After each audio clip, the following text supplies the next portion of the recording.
Lots of people talk about all the benefits when you quit drinking and all of the amazing ways that your life will change. But today I want to talk about 3 drawbacks to living an alcohol-free life and what you can do about them. My name is Raleigh, and if you're like me, you're going to find that even though these things seem like drawbacks when they first start happening, in the end, they're actually blessings. I'm going to rank them in order from least surprising to most surprising. So stick around to the third one, because even though it's the most surprising, and I think it can be the hardest to navigate, if you handle it the right way, it can be the biggest catalyst for transformation in your life. The first common drawback for people when they quit drinking is sugar cravings. This is probably the one that you've heard of before. And for a lot of people, it hits in a really big way, and you don't want it because you've quit drinking for health benefits, for benefits to your mind. So you're probably feeling reluctant to satisfy those cravings with sugar because you're going to be still spiking your dopamine, negatively affecting your blood sugar and your cortisol, increasing calories. There are a couple of ways that you can tackle this. The first one is that you can just give into the cravings for a temporary period of time. For me, when I quit drinking, my main goal was to stop drinking. And I knew if I added in sugar, I could handle getting off that later. But within especially that first month, if the thing that was going to get me through the physiological craving of alcohol was to satisfy a sugar craving, I decided I was going to do it. And I was going to limit the amount of time that I was going to give in to sugar. I'm pretty sure that I kept Publix cake pops in business for the first month that I was off alcohol. But something I didn't expect that really helped me and might help you too was that I could satisfy that craving with fruit. So that's something else you can try. Another time that you can be aware of when you might be physiologically craving alcohol is when you go to happy hour or to a restaurant, because normally, what you're probably doing now is when you first get there, you order a glass of wine or a cocktail, and that's the first thing you consume. And most people, when they go out to eat, they're hungry when they get there. So a strategy that you can use to resolve that craving is order something else as soon as you sit down. I would recommend ordering an appetizer and a beverage right away. Look at the menu before you go so you know what you want. Maybe you replace an alcoholic beverage with a soda or a mocktail. And even if that's not a habit that you want to develop long term, at least you're getting away from the habit of having a drink. And this is science-based. When I was studying for my certification as a health and mindset coach, we learned that research shows one of the most powerful ways of breaking a habit is to replace it with a healthier habit. It's much easier to replace a habit that you don't want with a healthier habit because you're working with your brain's chemistry. Habits form when there's a situation that cues you to perform a certain behavior. In this case, getting to the restaurant is the cue that triggers the behavior of ordering and consuming alcohol. When you perform a habitual action like this, your brain is hit with the reward of dopamine. So, eating something in place of having a drink tackles your craving in 2 powerful ways. The first way is that since your body is used to having sugar in that situation and it's craving sugar, you're physiologically giving it a sugar hit with that piece of fruit or that appetizer or that soda, and bonus points if you're able to replace it with something that you actually want to consume as a healthier option. But again, in the beginning, do what works. And you can worry about creating a newer, healthier habit later on if you end up replacing it with something that you don't want long-term, like sugar or soda. And the second way is that you're giving your brain that dopamine hit, even though you're not actually drinking alcohol. So if your cue is that you get home from work and you normally pour a glass of wine, or you get to the restaurant and you normally order a cocktail, that's your habit, you can replace it with something else. For example, having fruit or ordering an appetizer or a salad right away, and you're still getting a dopamine hit for completing a new habit in place of the alcohol. The second unexpected drawback when you quit drinking alcohol is that it can cause you to lose focus. Now, I know you probably quit drinking alcohol to gain more focus, and you will, but you're also going to lose focus at unexpected times because when you quit drinking alcohol, you optimize your brain chemistry and you regulate your hormones. Things like dopamine, serotonin, cortisol, estrogen, progesterone, testosterone will be regulated when you quit drinking. This means that you raise your vibration and you connect more easily to source energy, to God. Even if you're not a daily drinker, Even if you're not an alcoholic, recent research shows that even moderate drinking has the effect on your brain chemistry and your hormones for weeks after you consume an alcoholic beverage. When you've cleared the obstacles that alcohol creates and you've opened up a more clear, direct path to the divine, especially if you're also actively cultivating this connection with meditation and prayer, you're going to start receiving little strokes of genius all the time. And it's not something that you can plan. For example, when I was in the shower this morning, I started with a deep cleanse on my hair before I continued with my normal daily routine. And while I was sudsing everything up, I had a stroke of genius. Suddenly, my mind was filled with ideas for an entire series for this channel, bulleted out in my brain, and a new coaching program that I want to create, which is fabulous, except you can't always control when it happens. Best-selling author Elizabeth Gilbert teaches that even the ancient Greeks and Romans knew that these strokes of genius were something supernatural. The Romans believed that every person had a genius, which was like a little elf that would bring you ideas at any given time. Now, the Romans believed in lots of deities or gods. If you're like me, you believe in one God. And what I would like to offer is that these strokes of genius are still divinely inspired. They are still intuitive hits coming from source energy, from God. But the thing is, you can't plan for when they're going to hit. And a lot of times they're going to be things that you want to remember because they'll be solutions to problems that you've been trying to solve, ideas for something you've been trying to create, or maybe just a message that God is trying to tell you to help guide you along your path and purpose. If you hear JP talking in the background, it's because he is also feeling inspired about all of this genius talk.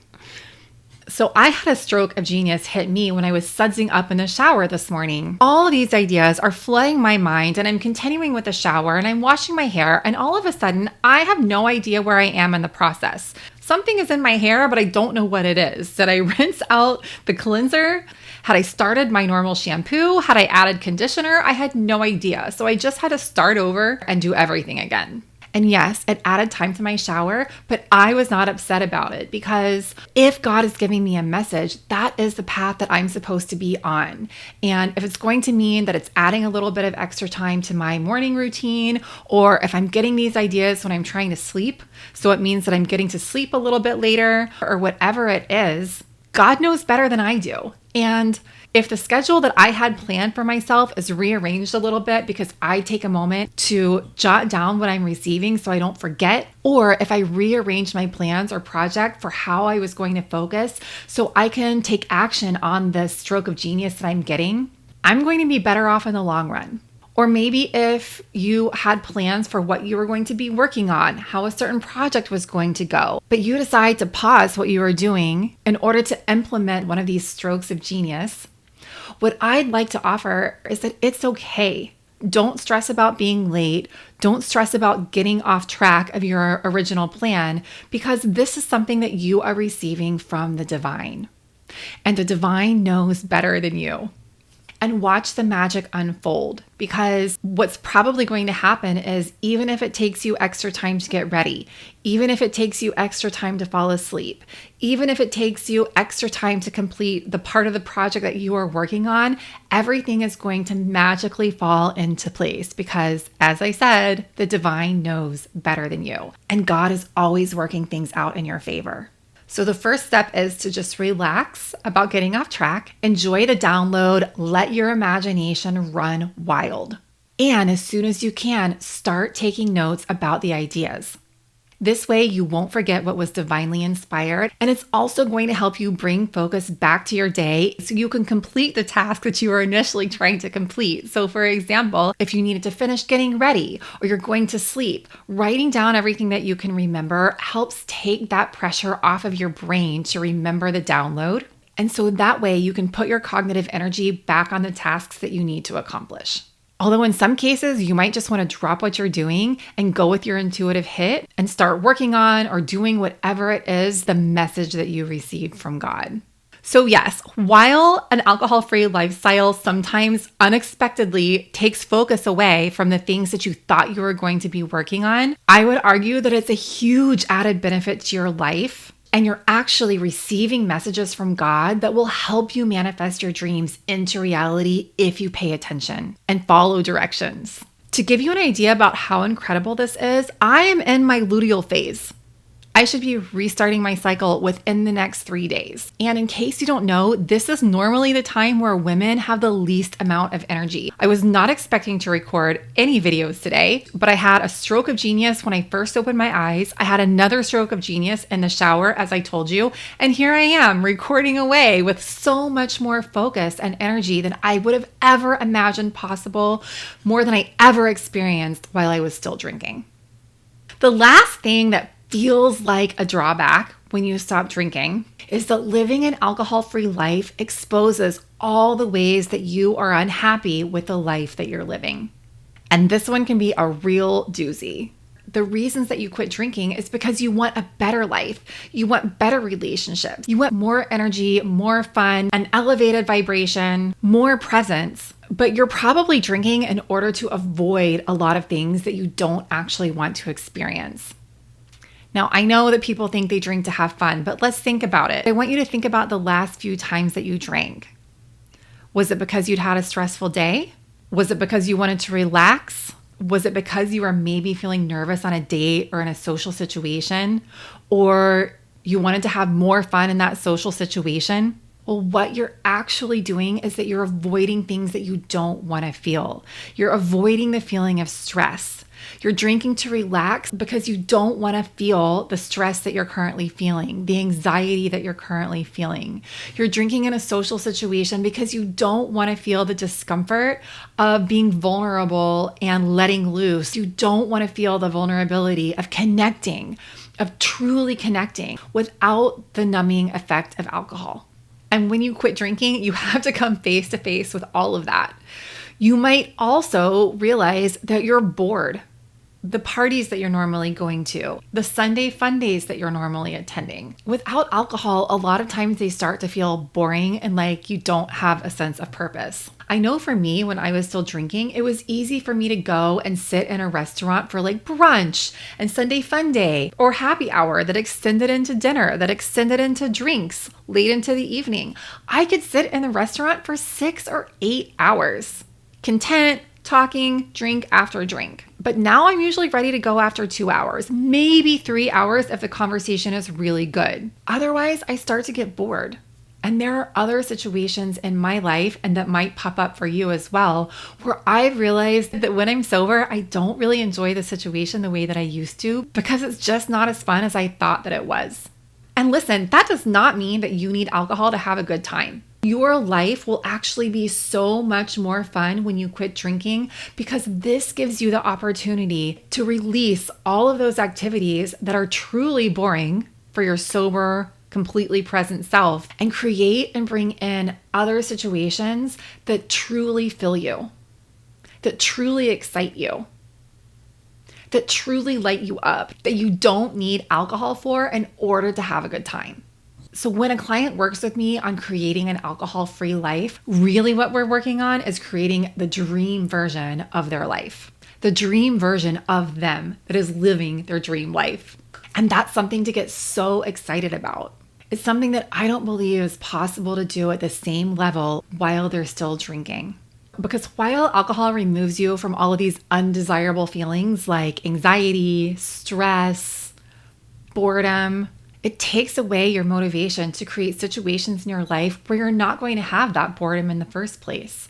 And it also mutes your ability to connect with the divine, to receive intuitive hits and strokes of genius, to meditate as deeply, to pray, to connect to God with the highest intensity, so you can live the ultimate version of your life beyond your wildest dreams. I believe this level of living is only available in an alcohol-free life. Even if you're not a daily drinker, even if you're not an alcoholic, recent research shows that even moderate drinking has the effect on your brain chemistry and your hormones that I was talking about before for weeks after you consume an alcoholic beverage. So that means that even moderate drinking is getting in your way of living your best life. But the good news is that this is something that you have the power to change. My name is Raleigh, and I would love to support you as you create a new, fabulous, alcohol-free life and your dream version of yourself. If you'd like to work with me, either one-on-one or in a group workshop, I'll put a link to an application below. Meanwhile, I have lots of other content on this channel about living an alcohol-free life, mindset, habit formation, manifestation, and becoming your own dream version of you. So I'll put another video here that might interest you, and I'd love to hear from you. In the comments, tell me, have you tried to quit drinking, and what was an unexpected drawback or obstacle that you encountered? And were you able to find a way to overcome it, to deal with it? Are you still looking? Tell me everything. I'm dying to know. Have a beautiful day, and I will look forward to seeing you soon.